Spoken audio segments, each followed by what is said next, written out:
اچھا صدیق جان، آپ نے بالکل بڑے صحیح پوائنٹس جو ہیں وہ اٹھائے ہیں. اب مہنگائی کے حوالے سے بات کی جاتی تھی. مجھے یاد ہے جب یہ پی ڈی ایم اتحاد بنا تھا، نیا اتحاد بنا تھا، اور یہ تمام لوگ ایک پیج پر آگے تھے صرف ایک بندے کو گرانے کے لیے جس کا نام ہے عمران خان. یہ وہ لوگ جو ایک دوسرے کی شکلیں تک دیکھنا نہیں پسند کرتے تھے، ایک دوسرے کو سڑکوں پہ گھسیٹنا چاہتے تھے، ایک دوسرے کے بارے میں کس طرح کے القابات، کس طرح کے الفاظ یا جملوں کا جو تبادلہ کیا جاتا تھا سب کے سامنے آن ریکارڈ ہے. لیکن میں کہتی ہوں یہ بھی عمران خان صاحب کی کریڈٹ میں جاتا ہے کہ عمران خان صاحب کو گرانے کے لیے، ان کو منظر سے آؤٹ کرنے کے لیے ان سب کو ایک پیج پر آنا پڑا. تب یہ مہنگائی کا بڑا نعرہ لگاتے تھے. جی مہنگائی جو ہے اس نے عوام کا جینا دوبر کیا ہوا ہے، عوام جو ہے بے روزگار ہو رہی ہے. عمران خان صاحب نے اتنے گھروں کے دعوے کیے تھے، اتنی نوکریوں کے وعدے کیے تھے، لیکن وہ سارے ہوا میں اڑا دیے گئے، نہیں پورے کیے گئے. تو پھر مہنگائی تو ان کے آنے کے بعد مزید بڑھ گئی. پیٹرول کی آپ قیمتیں دیکھ لیں، اشیاء خوردونوش کی قیمتیں دیکھ لیں. ابھی اپنے آپ کو جسٹیفائی کیسے کر سکتے ہیں؟ باقی کیسز سے چھٹکارا، نیب کے پر کاٹ دیے گئے آتے ہی، وہ جو ای وی ایم کا معاملہ تھا تو انہوں نے تو آتے اپنے الو سیدھے کرنے شروع کر دیے. ابھی اپنے آپ کو جسٹیفائی کیسے کر سکتے ہیں پریکٹیکلی؟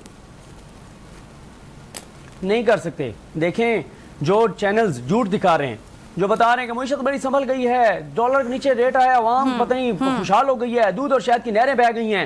جو شخص بھی، جو پاکستانی بھی جو ہے وہ ٹی وی پہ یہ سن کے جب وہ آٹا لینے جائے گا، جب وہ گھی لینے جائے گا، جب وہ دودھ دہی لینے جائے گا، جب وہ گھر کی گروسری لینے جائے گا، جب وہ بازار میں جائے گا، جب وہ گوشت لے گا، جب وہ سبزی لے گا، جب وہ بازار میں انٹر ہوگا اس کو پتہ لگ جائے گا، جب وہ بجلی کا بل اس کو آئے گا اس کو لگ پتہ جائے گا.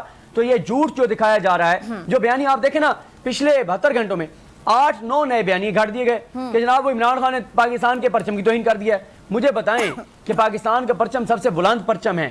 اگر کسی نے اس کے اوپر کوئی پرچم باندھ دیا ہے، غلط ہے، نہیں ہونا چاہیے. لیکن کیا پرچم اوپر نیچے کرنے سے ملک کی آزادی خود مختاری پہ سودے ہوتے ہیں، یا پاکستان میں بیٹھ کے پاکستان کے اداروں کے خلاف بھارت کو شکایت لگانے سے پاکستان کی آزادی اور خود مختاری کمپرومائز ہوتی ہے؟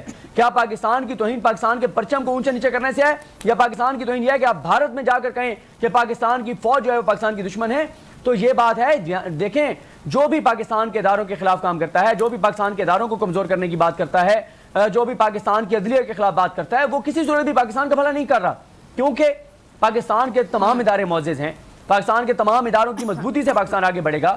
اور پاکستان کی جو فوج ہے وہ تو ظاہر ہے پاکستان کی ڈیفنس لائن ہے. کون سا پاکستانی چاہے گا کہ پاکستان کی فوج کمزور ہو؟ تو بات یہ ہے کہ جو اداروں پر حملے کرتے رہے ماضی میں، جو اداروں کو اسکینڈلائز کرتے رہے، جو ججز کو اسکینڈلائز کرتے رہے، جو عدالتوں پر حملے کرتے رہے، جو ججوں کو ریگ کرتے رہے، جو حملے کرواتے رہے، آج وہ بڑے محب وطن بنے ہوئے ہیں. آج ان کو بڑی پاکستان کے پرچم کی فکر ہے.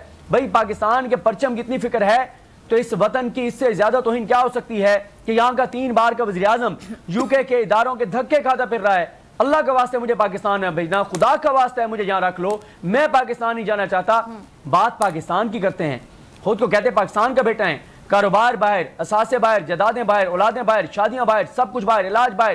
بس جو ہے کہ ظاہر ہے ہر کسی نے مرنا ہے، ہم نے بھی مرنا ہے، سب نے اس دنیا سے جانا ہے. جب کوئی فوت ہوگا اس کو پیک کر کے پاکستان بھیج دیں گے. یہ چل رہا ہے یہاں پہ.